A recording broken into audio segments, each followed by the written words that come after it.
He stood while they laughed. That was the first thing people remembered later. Evan Cole didn't move when the chair rolled toward him. He didn't flinch when the coins splashed at his boots. He only looked at the woman sitting there, hands clenched, shoulders tight, eyes fixed on the floor like it might swallow her whole. The laughter kept coming. Loud, careless, mean. Someone called it a wedding gift. Someone else called her useless. Evan heard it all. He just breathed, slow, steady, like a man deciding something that would cost him more than he had. When the laughter finally broke and the men stumbled out, the room felt smaller. Too quiet. The woman's breath shook. Evan pushed his chair back and stood. His legs ached from a day of splitting wood for pennies. He walked to her, boots scraping the floor. She whispered for him to leave her, said she was used to it. He ignored that, put his hands on the chair handles. They trembled. Not from fear, from weight he had carried before. Outside, the cold hit hard.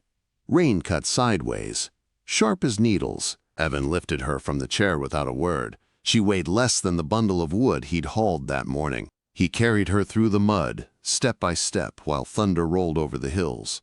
She asked him why. He didn't answer. Not because he didn't care, because he didn't yet know. His cabin sat alone past the edge of town. One room. Thin walls. A roof patched with canvas and hope. He kicked the door open and set her down near the iron stove. The wind shoved snow through the cracks. He said welcome home like it was a fact. She finally looked at him then. Her eyes were gray, storm-colored, watching, measuring. He told her the others were wrong about her. Didn't say what was right, just wrong. The fire took its time catching. Evan worked quiet. Gave her his only blanket. It smelled like horse and long winters. He boiled coffee, offered her a cup.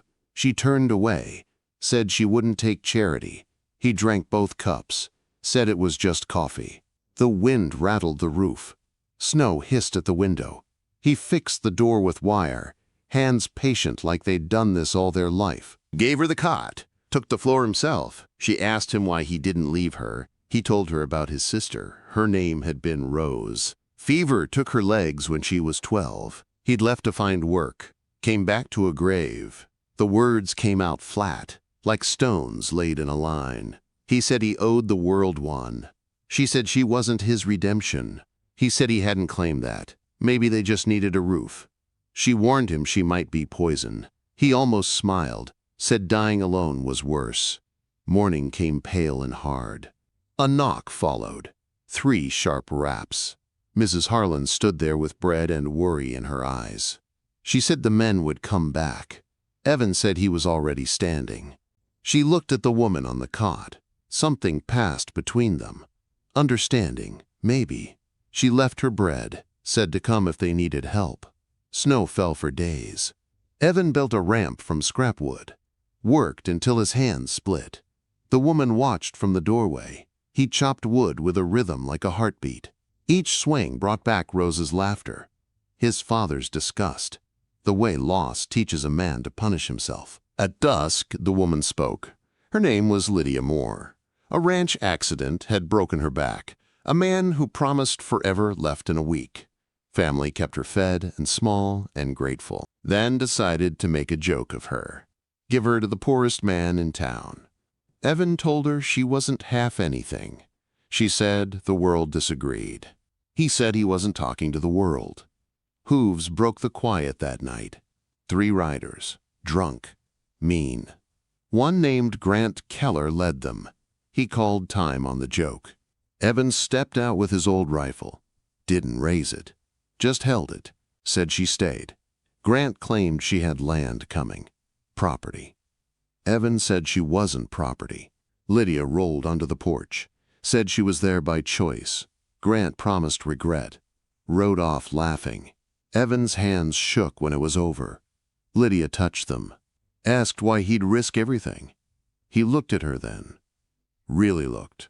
Saw the same leaving behind he carried. Said nobody should be left twice. She said she'd stay if he'd have her. He nodded. The line was drawn. December bit hard. Something inside the cabin softened. Evan built shelves low, a wider ramp. Lydia learned the space. Cooked from her chair. Mended his shirts with stitches so neat they vanished. Kept their coins in a ledger. Her numbers were careful. He admitted he couldn't read. The words cost him. She said she could teach him. Drew letters on the table. He learned slow. She laughed when he mixed them up. A real laugh. Bright. He taught her the weather, the birds, the way the sun told time. The preacher came. Said it wasn't proper. Evan said they would marry if she'd have him. Until then, he'd keep his word. The preacher left. Lydia heard everything. Said nothing. On Christmas Eve, Evan carved a small bird from pine. Wings spread. Gave it to her. Said just because something's grounded doesn't mean it forgot how to sing. She cried. Put it on the window where firelight warmed it. The day after, a letter came. Official. Lydia read it by the window. Folded it away. Said nothing. Evan felt the change anyway. Like ice cracking underfoot. Trust, once shaken, never makes a sound. By January, the cold hurt to breathe. Evan found the letter while fixing her chair. Read it slow. Learn the words she'd taught him. Land, house. If she stayed, she lost it all. She caught him holding the paper. Said she wasn't going back. Said she was tired of being someone's charity. He said he wasn't keeping her. She said she wasn't his project. The fire snapped. Words hit harder than fists. Evan walked into the storm. Lydia wheeled after him and fell in the snow. He ran back when he heard her cry. She said she couldn't even leave right. Called herself useless. He held her hands. Told her who she was to him. She broke. He held her until the cold burned through his knees. I'm not leaving, she whispered. He carried her inside. Outside, wolves howled. Inside, something fragile held. The cold deepened after that night. Not louder, not crueler, just heavier. Evan woke before dawn. The cabin dark and breathing slow. Lydia slept near the stove. One hand curled around the edge of the blanket like it might drift away. He watched her for a moment. The fire had gone low. He fed it with careful hands. Wood popped. The sound felt like a promise he wasn't sure he deserved to keep. He stepped outside to split kindling. Snow creaked under his boots. Each swing of the axe sent a clean echo into the trees. He worked until his shoulders burned. When he came back in, Lydia was awake, sitting upright, jaw set like she'd made a decision during the night. She asked him not to leave again without a word. He nodded, said he wouldn't. It wasn't an apology. It was a vow. Days passed in a narrow rhythm. Snow, work, quiet meals. Lydia learned the shape of the cabin the way a blind person learns a face. Counted turns. Tested reach. Evan adjusted things without asking. Lower hooks. Wider paths. A sturdier ramp. He did it all like it was normal. Like it had always been meant this way. One afternoon, Mrs. Harlan returned with a sack of flour and news. The men were talking. The joke hadn't ended the way they liked.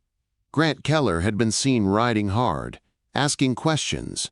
Mrs. Harlan's eyes stayed on Lydia while she spoke. She didn't look sorry. She looked proud. When she left, Lydia sat quiet for a long time, then said she didn't want trouble following him. Evan said Trouble already knew his name. That night, Lydia told him more about the letter. The land was real. 200 acres. A house in town. A chance at comfort. She said it like she was reciting facts from a ledger. No color in it. Evan listened, didn't interrupt. When she finished, he asked what she wanted. She said she wanted to stay. He believed her. It scared him more than the land ever could. Snow buried the world. Evan traded labor for nails. Built a wider porch. A proper table. Lydia measured with a pencil between her teeth, calling out corrections. He redid boards without complaint. When one fit right, she smiled like she'd won something. He smiled back like he knew the feeling. She began teaching him letters in earnest, traced them on the table with ash. He learned B and C, mixed them up, got mad at himself. She put her hand over his and slowed him down. Told him learning wasn't a race. He believed her, slowly. He read a whole word by the end of the week. Home, it sat in his chest longer than it should have. The preacher returned, this time with a tight mouth and a warning. People were watching. Evan stood in the doorway, blocking the cold and the judgment. Said he'd asked Lydia to marry him. Said it would happen soon.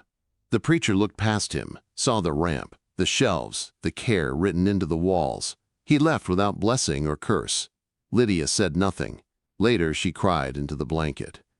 Quiet. Evan pretended to fix a hinge and stayed close. Christmas came thin and bright. Evan had nothing to wrap. He gave her the wooden bird again, this time tied with twine. She held it like it was fragile. Said no one had ever made her something with time in it. He said time was all he had. She kissed his cheek. Soft. Brief. It stayed with him through the night. After Christmas, the tension returned. Evan felt it before he saw it. The way Lydia watched the road. The way she folded the blanket too tight. He found the letter again while fixing the right wheel. Read it slower this time. The words cut cleaner now that he knew them. He folded it back where it had been. Didn't confront her. Not yet. January brought a cold that cracked skin. Evan went to the hill where his sister lay, spoke to the stone, said he didn't know if he was saving Lydia or chasing a ghost. Mrs. Harlan came with a lantern, told him Lydia was alive and choosing, said fear makes liars of good people. He walked home with the cold inside him, thinking of choice like it was a door that only opened one way. He found Lydia outside, stuck in the snow, hands scraped raw. Panic hit hard. He lifted her, carried her in, set her by the fire. She said she hated needing help. He said he hated storms. Didn't stop them either. She laughed through tears. It felt like a truce. Hooves came at dusk 2 days later. Grant Keller rode with a sheriff this time. A badge that caught the light. The sheriff spoke of complaints, of custody. Lydia said she was there by choice. Grant waved a paper, said she wasn't fit to decide. Evan felt something go cold behind his eyes. The sheriff gave them 48 hours. Said the law would return. Mrs. Harlan appeared at the edge of the yard with a shotgun and fire in her spine. Said the paper smelled wrong. The sheriff shrugged, rode off.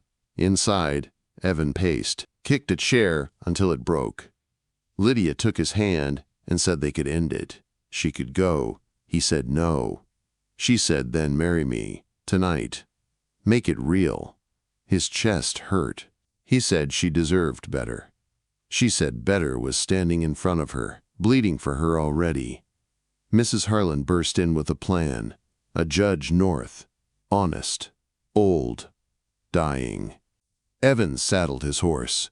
Lydia pressed the rifle into his hands, told him to come back with a future. He rode into sleet that cut like glass.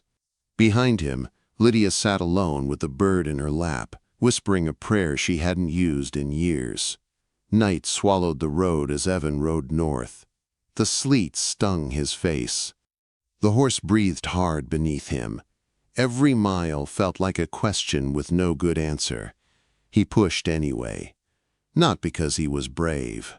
Because stopping meant losing her, and that was a kind of death he already knew. The wind tore at his coat. Ice formed on his lashes. Twice the horse stumbled. Evan whispered to her like she was a person, not an animal. Promised rest later.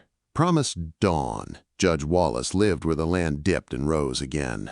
A house too big for one man. One window still lit. Evan slid from the saddle and knocked until his knuckles burned. A woman answered, eyes red with fear. Said the judge was dying. Said no visitors. Evan's voice broke when he said please. She studied him for a long moment, then stepped aside. The judge lay propped in bed, thin as paper but sharp. He said, "Speak fast." Evan told him everything. The joke, the chair, the rifle, the letter. His voice cracked when he spoke Lydia's name. He didn't ask the judge to bend the law. He asked him to see her. Just once. To decide if she was unfit or simply unwanted. The judge watched him like a man weighing grain. Then he nodded, said hitch the horse to the wagon. Dawn found them on the road back, wheels creaking, breath turning white. Mrs. Harlan drove, her jaw set like iron. At the cabin, Lydia waited. She'd cleaned the place spotless. Wore her only good dress, hair brushed smooth. She sat straight, hands folded, eyes steady. When the judge rolled close, she met him without flinching. He asked why Evan.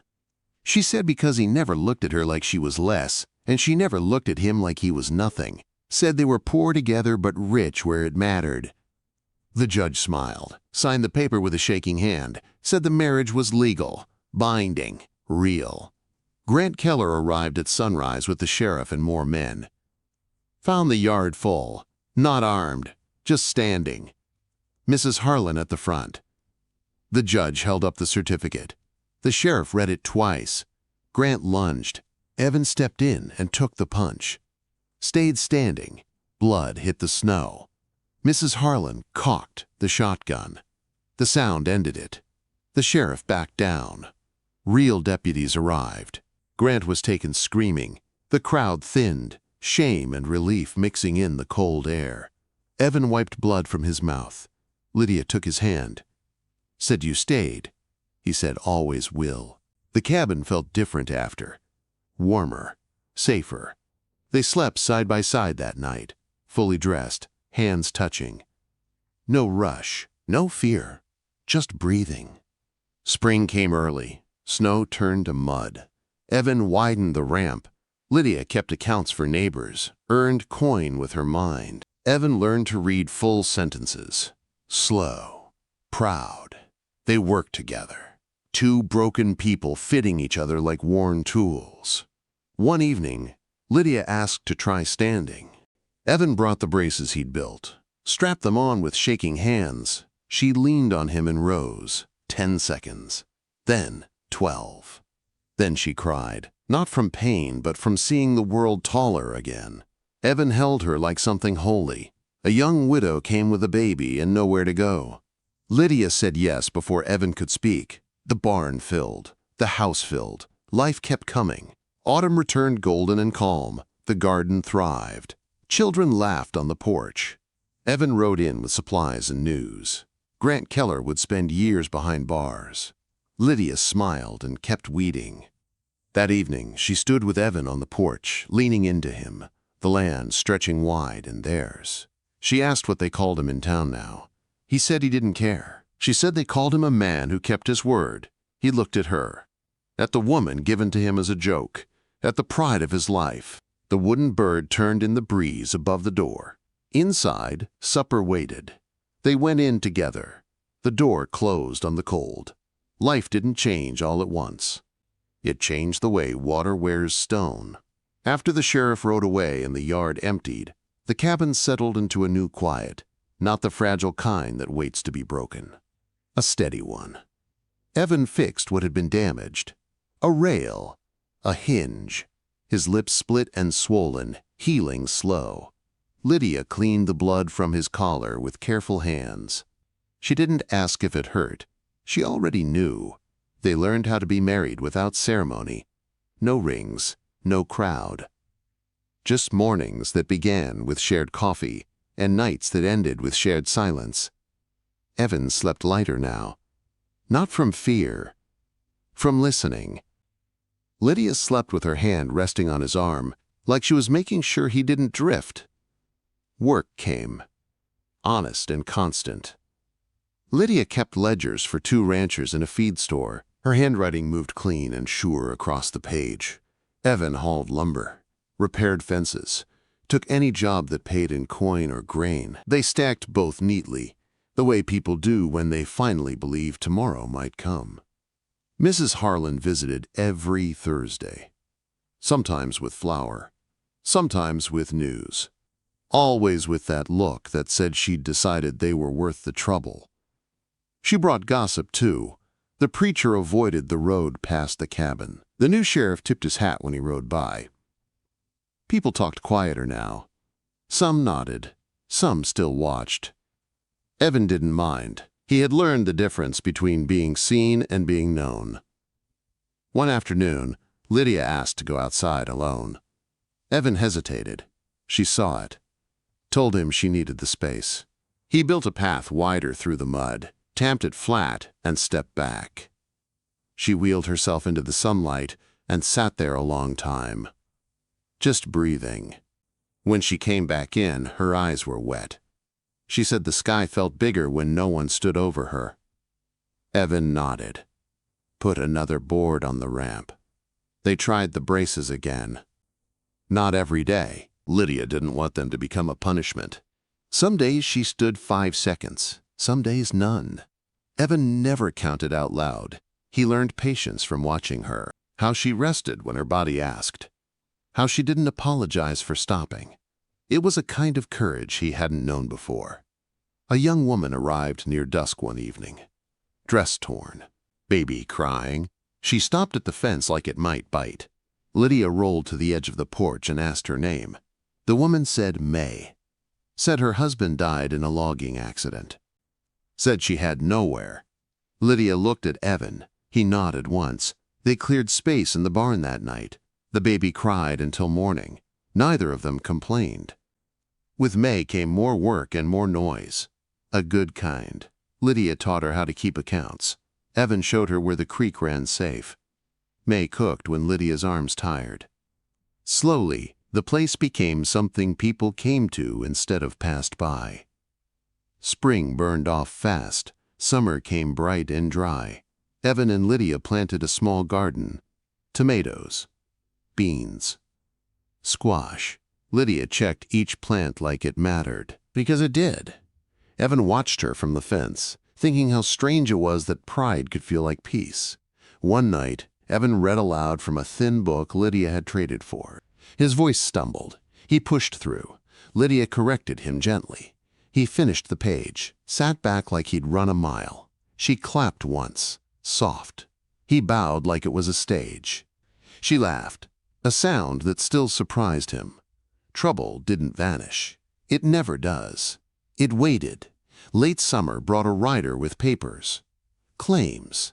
Appeals. A cousin's name signed sharp and angry. Lydia read them slow, folded them neat, said nothing at first.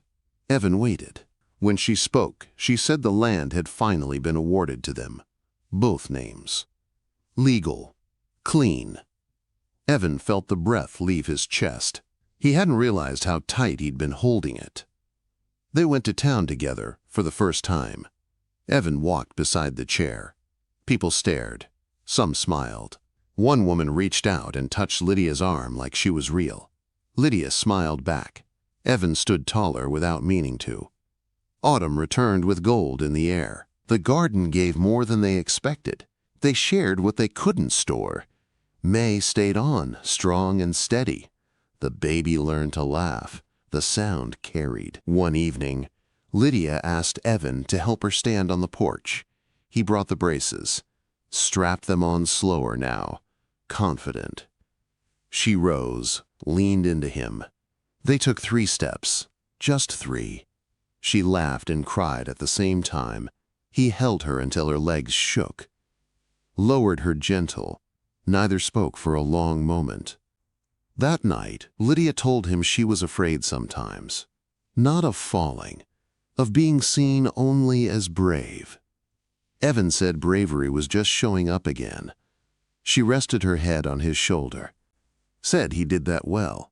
The wooden bird still turned above the door, weathered now, smooth from wind. Evan noticed it every morning. A reminder. As the days shortened, Evan realized something else had changed. He no longer woke thinking of his sister's grave. He woke thinking of Lydia's voice, May's baby crying, coffee boiling, The small, solid things. On a cool evening, Lydia wheeled to the edge of the porch and watched the sun sink. Evan sat beside her. She asked if he regretted it. The night. The joke. The stand he took. He thought for a while, then said regret was for roads not taken. He was exactly where he meant to be. She took his hand, squeezed once. Enough. Inside, supper waited. Outside, the land rested. Winter returned quietly that year. No storms. Just cold that stayed. Evan noticed it first in the mornings. Frost on the ramp. Lydia's breath visible in the air when she laughed. He salted the boards before sunrise. Checked the braces twice before she used them. She teased him for hovering. He didn't stop. Love, he was learning, didn't look like grand gestures. It looked like prevention. May's baby learned to walk in crooked steps across the packed dirt floor of the barn. Lydia clapped from the doorway. Evan lifted the child once, high, until she squealed. The sound filled the space in his chest that grief used to live in. He hadn't known it was empty. The town shifted again, slow as seasons do. A new store opened. A widow waved instead of turning away. The preacher sent a note, short and stiff, saying he hoped they were well. Lydia laughed when she read it. Evan shook his head and fed it to the fire. One afternoon, Lydia asked to try something different. Not standing, walking, just once. He didn't answer right away. Watched her face, saw resolve, not hope. He brought the braces, tightened them carefully. She gripped the porch rail with one hand and his shoulder with the other, rose, wobbled, took one step, then another. Her face went pale. He caught her before she fell, lowered her gently. She cried hard this time, angry tears. He held her until the fire popped and settled. "I'm not quitting," she said into his coat. "I know," he said, and meant it. That night, Evan dreamed of Rose, not sick, running. He woke with Lydia's hand in his. The dream faded. The feeling stayed. Trouble came back on a gray morning. Not loud, not armed, just a letter delivered by a boy too young to understand it. Lydia read it slow. Her jaw tightened. Another appeal. Another claim. The cousins again. Evan cursed once, hard, then stopped. Lydia folded the letter, said they'd answer it properly, together. He watched her write the response, firm and clean, no fear in the lines. The judge passed away that winter. They heard from Mrs. Harlan first. Lydia sat quiet for a long time after. Evan carved another bird that night, smaller, simpler. He set it beside the first. Lydia touched both and said some people leave marks without staying. Evan nodded. May decided to move on when spring hinted at coming. She cried when she told them. Lydia hugged her. Evan packed flour and tools into her wagon. May said she'd never forget what they'd done. Lydia said that wasn't the point. Evan watched the wagon disappear and felt pride and loss sit side by side. Like old friends, spring came slow, mud, then green. Lydia planted again. Evan fenced the far edge of the land. One evening, Lydia wheeled out farther than usual. Evan followed at a distance. She wanted the space. He gave it. She stood alone that time, braces locked, hands on the fence, just for a moment. He didn't move, didn't breathe. She sat back down and waved him over, smiled like she'd won something private. "You saw," she said. "I did," he answered. The garden grew wild. Lydia sold extra produce in town. People paid fair. Some paid more. Evan read signs now without sounding out each word. He took pride in it. Lydia took pride in him. Neither said it often. They didn't need to. Late summer brought a storm that shook the valley. Rain hammered the roof. Wind tore at the bird above the door until one wing snapped. Evan fixed it the next morning. Lydia watched from the table. Said broken things could still turn if you gave them care. He laughed and kissed her forehead. One evening, a boy from town came running. Said a man was hurt on the road. Evan saddled up. Lydia told him to go. He hesitated. She met his eyes. Said she'd be fine. He went. Brought the man back. Broken leg. Alone. They set him up in the barn. Lydia brought soup. Evan made a crutch. The man stayed a week. Left with thanks. And a straighter spine. That night, Evan realized something else had changed. He no longer felt like the poorest man in town. Not because of land or coin, because he had something people came to. Something worth protecting. As autumn edged closer again, Lydia asked him a question that sat heavy. What if she never walked more than a few steps? He answered without thinking. Said then they'd build the world where she was. She studied him. Searching. Found no pity. Just fact. She smiled and leaned her head against his chest. The cousin's claim was finally denied. Official. Final. Lydia held the paper like it might burn.